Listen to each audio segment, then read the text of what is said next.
सभागार में उपस्थित तमाम मीडिया बंधु का हार्दिक स्वागत है। आज इस विशेष प्रेस वार्ता में यहाँ पर इस प्रेस वार्ता की अध्यक्षता हमारे जिला अध्यक्ष इंजीनियर परवेज जमाल साहब कर रहे हैं। साथ में प्रवीण झा जी हैं जो जिला उपाध्यक्ष हैं। साथ ही विपिन बिहारी यादव जी हैं जो कि यहाँ पर पूर्व कार्यकारी अध्यक्ष रहे हैं। और आज की जो ये शाम है, साथ में अजय भारती जी हैं प्रोफेशनल कांग्रेस से। आज का जो कार्यक्रम है ये विशेष रूप से आयोजित किया गया है और हमारी राष्ट्रीय प्रवक्ता और सोशल मीडिया की चेयरमैन यहाँ पर उपलब्ध हैं और काफ़ी दिग्गज हैं। अपने सवालों का जवाब काफ़ी मुखरता से रखती हैं और आप लोगों के सामने हैं और मुखातिब हैं। तो आप लोग ये अपने बातों को रखेंगे, फिर आप लोग अपने सवाल लेना है। Thank you. बहुत धन्यवाद आपका। नहीं चाहिए श्री परवेज जमाल जो अध्यक्ष हैं हमारे, श्री प्रवीण झा उपाध्यक्ष, श्री विपिन बिहारी यादव पूर्व कार्यकारिणी अध्यक्ष, श्री अजय भारती जी प्रोफेशनल कांग्रेस से और मेरे श्री अंबर इमाम जी और श्री निखिल कुमार जी और यहाँ पर आए हुए मेरे पत्रकार बंधुओं, आप सबको मेरा नमस्कार। अभी थोड़ी देर पहले भागलपुर की क्रांतिकारी धरती पर प्रधानमंत्री मोदी ने भाषण दिया और मैं आश्वस्त हूँ कि आप सबने वो भाषण सुना होगा और उस रैली में रहे होंगे। 27 मिनट 28 सेकेंड प्रधानमंत्री नरेंद्र मोदी यहाँ पर आकर बोले। 27 मिनट 28 सेकेंड उनके ही चैनल पर मैंने उनका फीड और उनकी स्पीच सुनी जब मैं देवघर से आ रही थी और उनकी स्पीच सुनकर ऐसा लग रहा था कि नए नए जुमलों की बारिश हो रही है लेकिन पुराने वालों का कोई हिसाब ही नहीं है। एक चीज हमेशा की तरह मजबूत है और वो है नरेंद्र मोदी का झूठ। यहां पर आकर, और मैं क्रमवार तरीके से बोलूंगी क्योंकि उन्होंने जिस तरह से बातें करी तो उसका क्रमवार तरीके से जवाब देना चाहिए। उनको यहां पर आकर गंगा मैया की याद आई। ये वही व्यक्ति है जिसने 2014 में काशी में कहा था मुझे मां गंगा ने बुलाया, और मैं उत्तर प्रदेश से आती हूँ, पूर्वांचल से आती हूँ, और मां गंगा ने बुलाया था जिसको, और जिसको मां गंगा को साफ करना था। मां गंगा आज भी दूषित है। नरेंद्र मोदी जी ने काशी को क्योटो बनाना था, बना दिया वेनिस है। पानी भर जाता है काशी में और वहां के सांसद महोदय गायब हो जाते हैं। तो मां गंगा का नाम तो वो ना ही ले तो अच्छा है, लेकिन आगे की चर्चा करेंगे। विक्रमशिला की भूमि को याद किया। मुझे याद है 18 अगस्त 2015 गांधी मैदान इसी धरती पर, और क्या कहा था प्रधानमंत्री ने? विक्रमशिला विश्वविद्यालय 8वीं 9वीं शताब्दी में इसकी स्थापना हुई थी और इसका जीर्णोद्धार करूंगा मैं और उसका पूरा नया एक स्वरूप बनेगा। और क्या किया? 10 साल बाद आज भी वो झूठ बना हुआ है। भागलपुर में आकर प्रधानमंत्री मोदी ने कहा बिहार की बेटियां पहले चरण में जंगल राज के खिलाफ वोट कर रही हैं, लाइनें किलाबंदी कर दी है महिलाओं ने। आपको बिहार की बेटियां तब नहीं याद आई थी जब मुजफ्फरपुर की बेटी को 20 बार चाकू भोंका गया और वो एम्बुलेंस में 8 घंटे तक पड़ी रही और अंततोगत्वा उसकी मृत्यु हो गई? आपको बिहार की महिलाएं तब नहीं याद आती हैं जब खुलेआम उनके साथ बर्बरता होती है, उनके ऊपर अत्याचार होता है, उनके ऊपर रेप होता है? आपको बिहार के सुशासन की पड़ी है? क्या है बिहार का सुशासन? मैं जानना चाहती हूँ।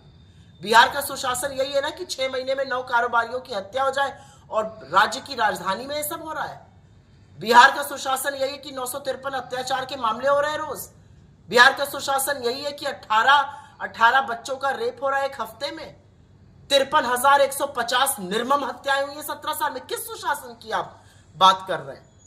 आपका कहना 1,40,00,000 महिलाओं को 10-10 हजार की किस्त पहुंच गई। अगर ये कैश फॉर वोट स्कैम नहीं है तो क्या है? और हम तो अपनी बहनों से अपील करते हैं इनका पैसा भी रखो और इनको वोट भी मत दो। और बिहार की महिलाएं बहुत समझदार हैं। आप ही जैसे प्रबुद्ध पत्रकारों के चैनलों पर, आपके कैमरों पर मैं तमाम उन महिलाओं को देख रही हूं जो खुलकर बोल रही हैं ये कोई स्कीम नहीं है, ये लोन है और उनको पता है ये लोन है, ये पैसा वापस करना पड़ेगा। वो जानती है कि महाराष्ट्र में भी ये झूठ बोला गया था, 25 लाख महिलाओं को लाडकी बहन से निकाल दिया गया। यही झूठ मध्य प्रदेश में बोला गया था, यही झूठ दिल्ली में बोला गया था। अभी तक कोई योजना लागू नहीं हुई। ये महिलाएं कह रही अगर हमें रोजगार देना था तो 20 साल से झुंझुना क्यों बजा रहे थे? जब बिहार चुनाव के मुहाने पर आया तो आप कह रहे 1,40,00,000 महिलाओं को पैसा मिल गया। अरे अगर उनको वाकई सशक्त बनाना था तो ये पैसा बहुत पहले दे देते, पहले महिलाएं रोजगार शुरू कर देती। कांग्रेस और आरजेडी की बात कर रहे थे प्रधानमंत्री जी। जिस सिलसिले में उन्होंने बोला, मैं उसी सिलसिले में इस पर चर्चा कर रही हूं। भागलपुर और यहाँ की जो समस्याएं प्रमुखता से, उसके बारे में मैं भी बाद में बात करूंगी। उनका कहना है इनके पोस्टर देखिए, कोई छोटा है कोई बड़ा है। अरे आपकी सरकार देख रहे हैं, आपके मुख्यमंत्री को बोलने की अनुमति नहीं है। आप लोग आते हैं एक साथ मैनिफेस्टो लॉन्च करने, 6 सेकंड में प्रेस कॉन्फ्रेंस करके मुख्यमंत्री की घेराबंदी करके चले जाते हैं। हमें मत देखिए, हमारे पोस्टर पर किसकी कितनी बड़ी तस्वीरें मत देखिए, अपनी सरकार के बारे में बताइए। क्या हाल है नीतीश कुमार का, क्या हाल आप लोगों ने उनका कर दिया है, आज लोग ये देखना चाहते हैं। लेकिन एक बात का मुझे दुख है, और मुझे बहुत दुख है इस बात का कि मेरे देश का प्रधानमंत्री बिहार आकर, बिहार जो तर्पण की, तपस्या की, ज्ञान की भूमि है, बिहार जो क्रांति की भूमि है, बिहार जहां से राजेंद्र बाबू हुए, जहां से राष्ट्र कवि दिनकर हुए, उनकी सरजमी पर आकर इस देश का प्रधानमंत्री शब्द क्या बोल रहे हैं? कनपटी पर कट्टा लगाकर। ये शब्द गली के गुंडे आपस में आपराधिक भाषा में बोलते हैं। ये कौन से शब्दावली है मोदी जी की?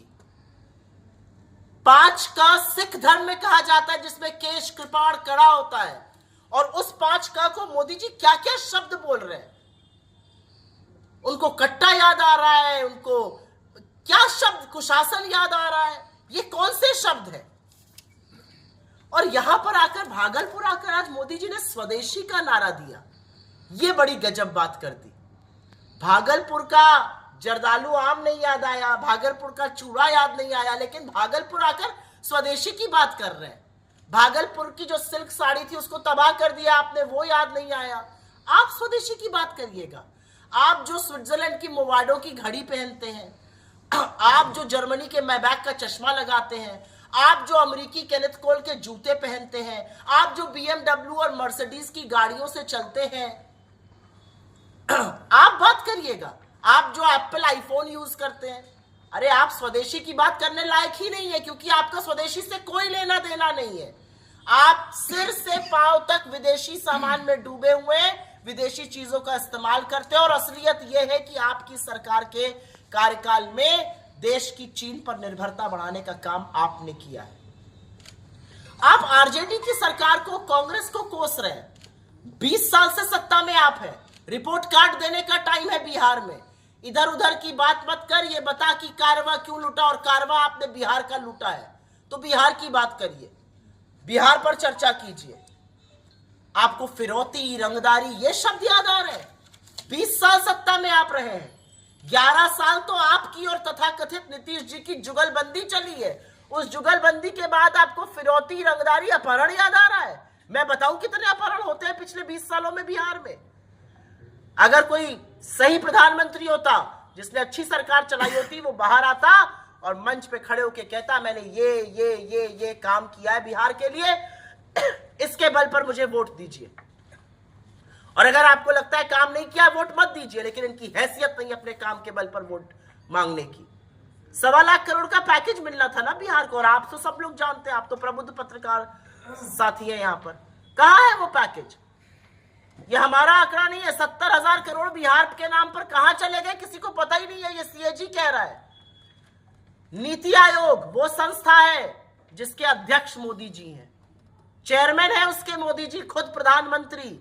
और वो नीति आयोग कहता है कि भागलपुर और सीमांचल के जो जिले हैं वो देश के सबसे पिछड़े, सबसे गरीब जिलों में से एक है। बिहार देश का सबसे गरीब राज्य है। बिहार की औसत आय झारखंड की आधी और ओडिशा की 1/3 है। कैसे हो गया? 20 साल से तो सत्ता आपके हाथ में है। इसके लिए भी किस नेहरू को ब्लेम करिएगा। आप नेहरू को गाली देते रहिए, लेकिन जब अमेरिका में एक मेयर चुना जाता है तो वो पंडित नेहरू के ट्रस्ट ऑफ डेस्टिनी स्पीच से शुरुआत करता है। जब अमेरिका में एक मेयर चुना जाता है तो वो नेहरू को और उनके शासन को याद करता है, उनके जज्बे को, उनकी कट्टर देशभक्ति को याद करता है। आप कह रहे हैं यहां पर आकर आज मोदी जी ने भागलपुर की धरती पर कहा अपनी 27 मिनट 28 सेकंड की स्पीच पर, पलायन नहीं होगा बिहार में, यहां का युवा यही काम करेगा, यहां का नाम करेगा। 20 साल से झुंझुना बजा रहे थे। 3 करोड़ 45 लाख लोग आज की तारीख में बिहार में रजिस्टर्ड मजदूर हैं। पलायन तो लगातार हो रहा है। छठ का महापर्व हो या दिवाली हो या होली हो या ईद हो, देखिए कैसे भेड़ बकरी की तरह से हमारे लड़के बच्चे भरकर बिहार की ट्रेनों में आते हैं। ये पलायन नहीं है। ये पलायन नहीं है कि बिहार में 20 साल में एक कल कारखाना नहीं लगा, एक इंडस्ट्री नहीं लगी और आज भी रोजगार को ढूंढने के लिए लोगों को दूर दराज के इलाकों में, देश के कोने कोने में जाना पड़ता है, क्योंकि बिहार में कोई भविष्य नहीं है, बिहार में कोई इंडस्ट्री नहीं लगी है। और जिस गृह मंत्री से रख के पूछा गया बिहार में इंडस्ट्री क्यों नहीं है, उन्होंने पैर पे पैर चढ़ाकर कहा बिहार में जमीन नहीं है तो इंडस्ट्री कहां से होगी। बिहार में जमीन नहीं है, लेकिन 1 रुपए पर 1000 एकड़ जमीन अडानी जी के लिए जरूर है। कितने कल कारखाने लगाए आपने। एग्रीकल्चर का एक बहुत बड़ी बात आपने करी थी, क्या नाम था उसका, एग्रीकल्चर एक्सेलेंस केंद्र की बात थी। कहां है वो एग्रीकल्चर एक्सेलेंस केंद्र? क्यों नहीं भागलपुर का चूड़ा एग्रीकल्चर एक्सेलेंस केंद्र के थ्रू जाता है, या यहां का आम दुनिया भर में अल्फांसो की तरह फेमस होता है? आज यहां पर आकर कह रहे हैं हम भागलपुर को टेक्सटाइल टूरिज्म का हब बनाएंगे, सेमीकंडक्टर लाएंगे बिहार में। बिहार में आपने एक इंडस्ट्री अगर 20 साल में लगाई है तो मंच से पहले वो बताने का काम करिए। सेमीकंडक्टर बाद में लगाइएगा, टेक्सटाइल की हब बाद में बनाइएगा। जो बिहार को आपने चौपट किया, जो बिहार चीनी की कटोरी कहा जाता था, जिसका योगदान देश के टोटल चीनी उत्पाद में 27% था, आज मात्र 2% है। आज इंडस्ट्रियलाइजेशन में बिहार सारी राज्यों की सूची में इन्हीं के नीति आयोग के मुताबिक सबसे निचले स्तर पर है। कैसे गिर गया बिहार इतना? आपकी सुशासन की सरकार में, आपकी नाक के नीचे, आपके घटक दल की सरकार में। और आप आकर यहां पर फिर से नए ख्वाब, नए जुमले फेंक रहे हैं, मैं टेक्सटाइल करूंगा, मैं टेक बनाऊंगा, मैं सेमीकंडक्टर बनाऊंगा। आपको क्या लगता है लोग आपके जुमले समझते नहीं है? विक्रमशिला भी इंतजार कर ही रहा है अपनी यूनिवर्सिटी के जीर्णोद्धार का। यहां पर आकर उन्होंने कहा उधर वालों को वोट मत देना, नहीं तो पलायन होगा, रोजगार नहीं बनेगा, निवेश नहीं होगा। कितना निवेश हुआ है 20 साल में? किस बड़े इंडस्ट्रियलिस्ट ने आके यहां पर निवेश किया है? और मोदी जी अंत में बात करते करते वही बात कह गए जो वो हर जगह जाकर कहते हैं जहां पर चुनाव होता है। दिल्ली में चुनाव तो घुसपैठिया याद, झारखंड में चुनाव तो घुसपैठिया याद, बिहार में चुनाव तो घुसपैठिया याद। लेकिन घुसपैठिया तो मिल गई हरियाणा में, ब्राजील की घुसपैठिया। 22 बार उसका नाम और उसकी फोटो का इस्तेमाल हुआ है। घुसपैठिया तो ब्राजील से आप लेकर आए और यहां पर घुसपैठिया घुसपैठिया करते। अरे 11 साल से सत्ता में है, 20 साल से आप और आपके घटक दल मिलकर सरकार यहां चला रहे हैं। बॉर्डर को सिक्योर करना आपका काम है। अगर घुसपैठिया यहां पर आया है तो यह आपकी जिम्मेदारी है कि घुसपैठिया ना घुसे। आपकी गलती के चलते घुसपैठिया अंदर आया है और आपका काम है घुसपैठिया को निकाल बाहर करना। लेकिन कोई घुसपैठिया नहीं है। घुसपैठिया तो असल में ब्राजील से आई है, जो 22 जगह रजिस्टर्ड है 10 बूथों पर, और वो खुद हंसी उड़ा रही है हमारे इलेक्शन सिस्टम की, जो मिली भगत नरेंद्र मोदी और ज्ञानेश गुप्ता और पूरी संस्था मिलकर कर रही है वोट चोरी का। और अंत में मोदी जी ने यहां पर कहा महापर्व छठ की बात करें। छठ ऐसा महापर्व है जो अब बिहार में नहीं देश के कोने कोने में मनाया जाता है। निर्जल उपवास रखना, उसके बाद उगते और डूबते सूर्य दोनों को अर्घ देना, यह हमारी संस्कृति की पहचान है। पानी में खड़े होकर, और जाड़े का वक्त होता है, सुबह ठंड होती है और हमारी माएं बहनें भौजियां पानी में खड़े होकर अर्घ देती हैं।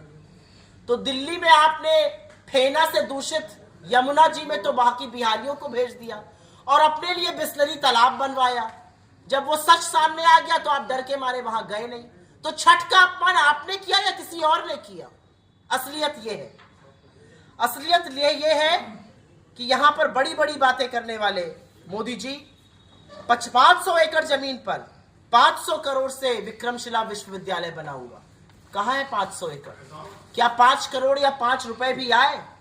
यहां पर एक और झूठ बोला गया था 2020 में। मोतिहारी की चीनी मिल चलेगी, मैं उसी की चीनी से चाय पीऊंगा। चाय की चुस्की लेते हुए तो हमने मोदी जी को देखा नहीं, क्योंकि चीनी मिल तो चली नहीं। यहां पर दरभंगा का एम्स खुलने वाला था, अनाउंस भी कर दिया गया।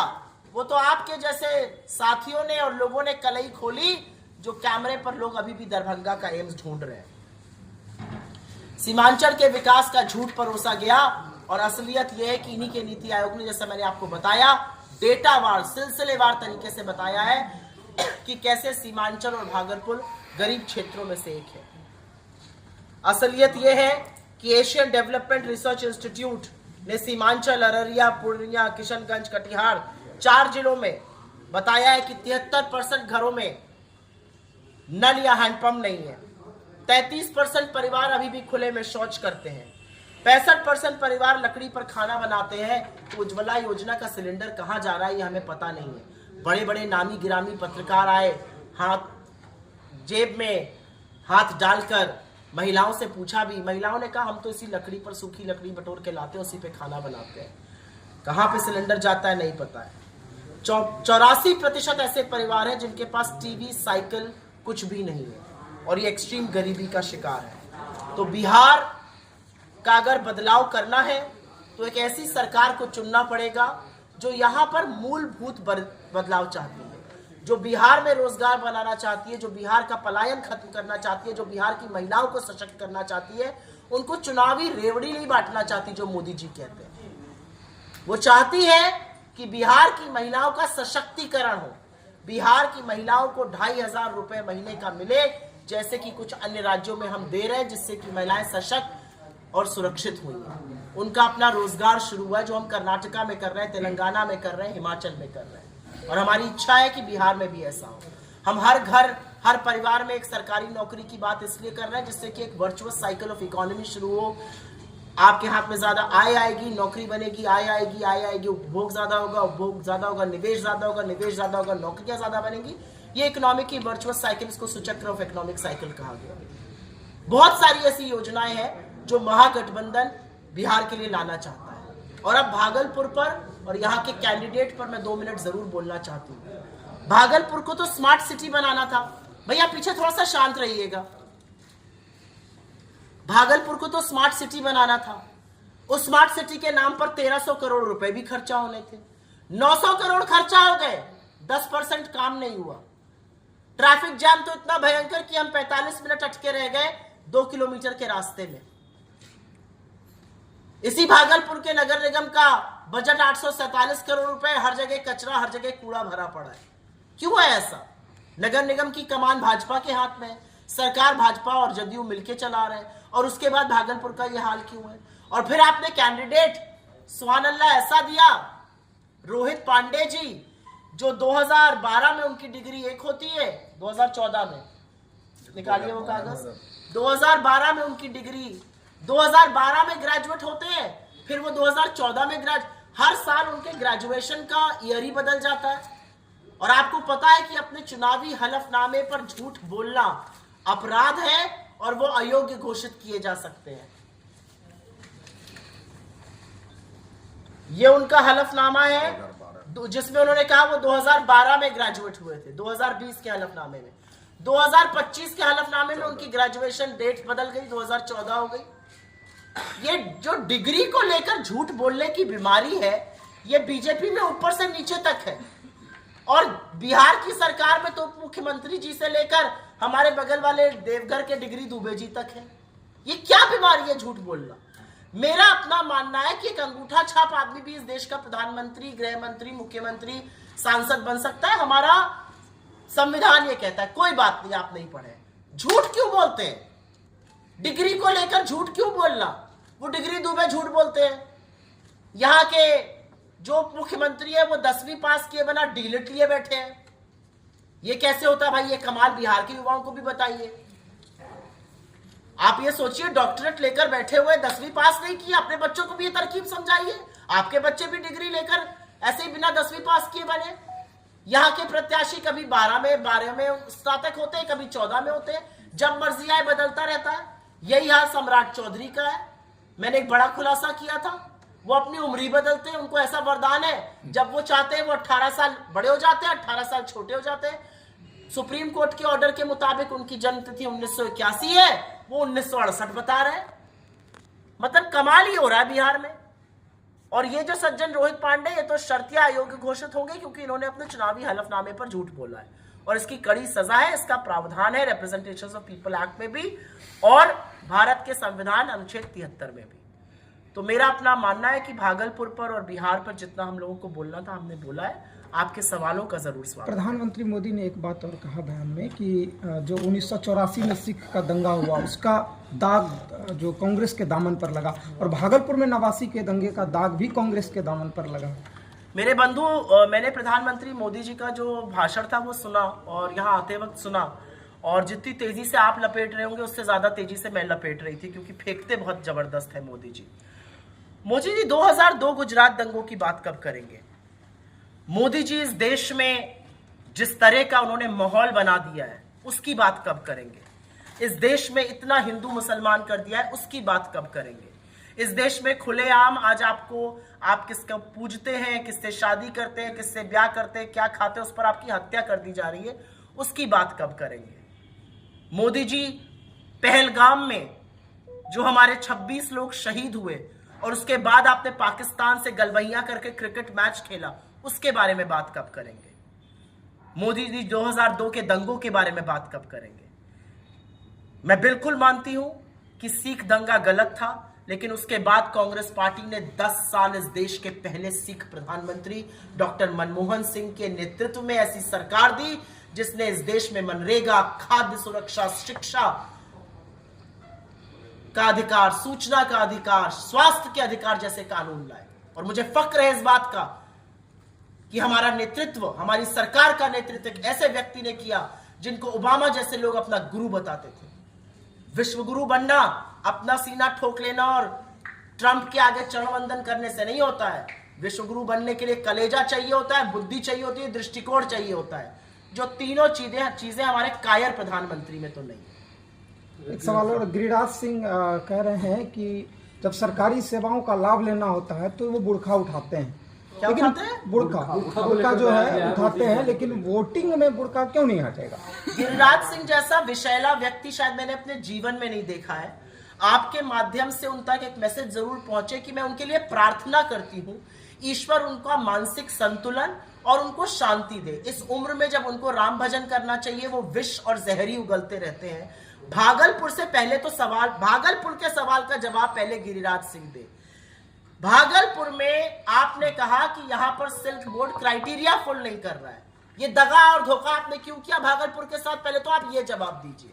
और असलियत ये है कि दूसरे समुदाय की महिलाओं का चेहरा देखने के लिए आप इतने लालायित क्यों हैं? हर समुदाय की परंपरा होती है। हमारे राजस्थान की महिलाएं घूंघट करती है, तो उनका मुंह जाके देखेंगे क्या आप? कोई बुर्का पहनता है उनको पहनने दीजिए, क्या मतलब है? क्या गिरिराज सिंह के मन में चल रहा है कि इनके नरोत्तम मिश्रा थे, वो दीपिका पादुकोण को अपने फोन पर जूम कर करके देखा करते थे। एक गिरिराज सिंह है, काहे आपको देखना है दूसरे समुदाय की या दूसरे परिवार की महिलाओं को? जिसका जो प्रथा है वो रहने दीजिए, ये चुनावी मुद्दा है। कोई वोटिंग के दौरान आइडेंटिफिकेशन के लिए वो कह रहे हैं। आइडेंटिफिकेशन कौन करेगा? आइडेंटिफिकेशन खड़ा हुआ ठुल्ला करेगा या महिला कर्मचारी करेंगी?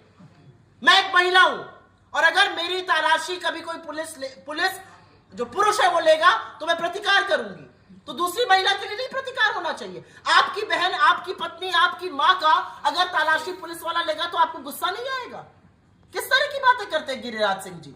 मैं इसीलिए ईश्वर से प्रार्थना करती हूं कि भगवान उनको मानसिक शांति, दिमागी संतुलन जरूर दे, जिसको वो बहुत पहले खो चुके हैं। मैम, पहले चरण का चुनाव हो चुका है, महागठबंधन किस ओर है? महागठबंधन जीत की ओर है। पहले चरण का जो चुनाव हुआ है उसमें बहुत धांधली की कोशिश करी गई। लोगों के पास डिजिटल पर्ची थी जो बीएलओ ने दी थी, उसके बाद भी उनको वोट नहीं देने दिया गया। कई जगह से लोगों को लौटना पड़ा, लेकिन बिहार ये सब देख रहा है। और मैं आपको एक बात और बता दूं, हमारे नेता ने जो कल एक प्रेस कॉन्फ्रेंस करी दिल्ली में, और हरियाणा में जो व्यापक तौर पर वोट चोरी हुई, 25 लाख फर्जी वोट जो पता चले, जिसमें से फर्जी पते हैं 93,000 के, जिसमें से 5 लाख से ज्यादा बार बार जो वोट होते हैं वो है, जिसमें 1.25 लाख से ज्यादा ऐसे वोट हैं जो बल्क एक ही घर में 250-250, 500 लोग रह रहे हैं, 8 बाय 10 के घर हैं। वो जो उन्होंने किया है वही बिहार में भी हुआ है और बिहार के लोग बड़े सजग हैं और इसीलिए लोग आज सवेरे से बूथ पर थे क्योंकि लोग जानते थे कि ये कुछ करेंगे। और मेरी अपील है आपके माध्यम से कि दूसरे चरण के लिए, क्योंकि पहले चरण में इन्होंने डिजिटल पर्ची को लेकर कुछ हेरा फेरी करने की कोशिश करी है, दूसरे चरण में मतदाता और जागरूक हो और जरूर अपने साथ डिजिटल पर्ची तो ले ही जाए, प्रिंट आउट भी लेकर जाए। राहुल गांधी का आगमन भी हो रहा है जी, कल आएंगे राहुल जी क्या तैयारी भागलपुर। पूरी तैयारी है, भागलपुर राहुल जी का स्वागत करने को तैयार है। जिस तरह से राहुल गांधी जी, मोदी जी ने एक बात और कही थी, मोदी जी ने कहा अपनी स्पीच में कि राहुल जी तो यहाँ आना ही नहीं चाहते थे। मोदी जी आप यहाँ पर 5 साल बाद लौटे हैं और आपकी तो खैर हैसियत भी नहीं होनी चाहिए बिहार आने की। आपने तो बिहारियों की अस्मिता पर सवाल उठा दिया था, डीएनए पर सवाल उठाकर, हमारे यूपी पर उठाकर देते तो हम बताते मोदी जी को। आपने उसके बाद घटक दल की सरकार भी बना ली। तो हमारा अपना मानना है कि मोदी जी जब यहाँ आकर इस तरह की बातें करते हैं और कहते हैं राहुल जी तो 1 महीने की वोट अधिकार यात्रा करके यहाँ से गए, आप तो सिर्फ चुनावी रैली के दौरान आए हैं। आपने इतनी बड़ी बड़ी घोषणाएं करी, आपने एक बार भी नहीं बताया जो आप पहले घोषणा करके गए थे उसका क्या था। राहुल जी कल यहाँ पर आएंगे, आज पूर्णिया में थे और राहुल जी लोगों से जुड़े मुद्दे उठा रहे हैं। मेरे लिए आज बहुत ही भावुक क्षण था जब हमारे कैंडिडेट ने कहा कि मैं एक डाकिया का बेटा हूं और मुझे विश्वास नहीं था कि मैं एक राष्ट्रीय पार्टी के टिकट पर एमएलए का चुनाव लड़ूंगा। और उनको राहुल जी ने कहा कि आप डाकिये के बेटे होंगे, आप विधायक बनने वाले हैं और अब लोगों की सेवा करना आपका परम कर्तव्य होना चाहिए। राहुल गांधी जी देश के मुद्दों पर देश के युवाओं से जो उन्होंने अपील की है, तस्वीर बदलने की, देश की तकदीर बदलने की, देश के संविधान और देश की अस्मिता की रक्षा के लिए, मुझे लगता है बिहार जरूर आगे बढ़कर ये करेगा। धन्यवाद। लास्ट सवाल में ये था कि कहलगांव और सुल्तानगंज में महागठबंधन के 2 प्रत्याशी हैं, तो जनता किसे वोट करेगी? जनता इस मंच से कांग्रेस पार्टी को वोट करेगी और जनता कांग्रेस पार्टी जो राहुल गांधी ने जो मुद्दे उठाए हैं उनको वोट करेगी। हम सब मिलकर चुनाव लड़ रहे हैं और कहीं पर अगर फ्रेंडली फाइट है तो ये वहां के इलाके तक सीमित है। हम लोगों ने 1 महीने के करीब वोटर अधिकार यात्रा के दौरान बिताया एक साथ और उसके बाद लगातार मुद्दों पर एकजुट है, लगातार रैलीज एक साथ कर रहे हैं। तो मुझे लगता है इक्का दुक्का फाइट पर मैं अपनी टिप्पणी करके उस मुद्दे को भटकाना नहीं चाहता। धन्यवाद। ये किसका है, ले लीजिए पहले तो।